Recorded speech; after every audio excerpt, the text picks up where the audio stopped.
Alors, nous sommes mariés depuis bientôt 50 ans.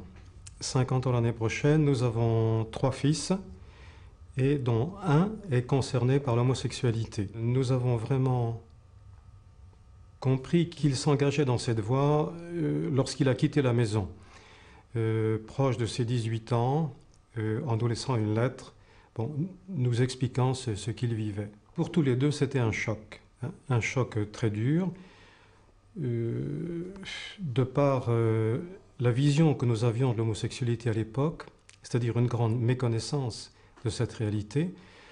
Personnellement, j'avais une éducation familiale et religieuse assez rigide qui ne m'a pas du tout préparé à affronter cette réalité. On savait que ça existait, mais c'est en tant que chrétiens que nous avons été interpellés. S'il y a eu ce choc, ensuite nous avons cheminé quand même, évidemment, en se posant la question parce qu'on ne comprenait pas. Pourquoi? On s'est posé beaucoup de questions. Qu'est-ce qu'on avait pu louper dans notre éducation? Je pensais personnellement que ça passerait, c'est-à-dire que c'était une étape et qu'ensuite les choses se remettraient en ordre. Ce qui nous a beaucoup aidé en tant que chrétiens, j'y insiste, c'est la prière. Pouvoir déposer cette réalité aux pieds du Seigneur, dans la prière, dans la confiance, ça nous a beaucoup soutenus. Au fil des week-ends avec les intervenants, dont certains étaient des psychologues, nous avons découvert peu à peu de quoi était faite cette réalité de l'homosexualité. Notamment que les personnes sont en rien responsables de cette orientation sexuelle, qu'elles la subissent, c'est quelque chose qui est non choisi.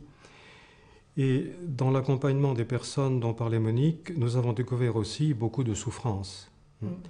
Tout du moins dans un premier temps, les personnes étant souvent très tiraillées entre ce qu'elles vivent, qu'elles ont du mal à accepter, souvent, et puis leur désir de vivre leur foi chrétienne, de suivre le Christ. Et donc ça nous a permis par là, en entendant de nombreuses personnes, de mieux comprendre ce que vivait notre fils.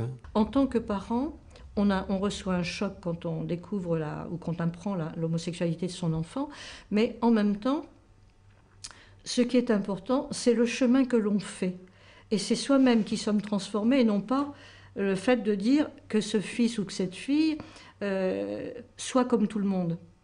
C'est intérieurement ce que Michel a exprimé aussi très bien, intérieurement une transformation qui se fait dans cette acceptation de la différence, et non pas de juger d'après le monde dans lequel on vit, d'après certains tabous, etc. Vous voyez, c'est ça qui est important.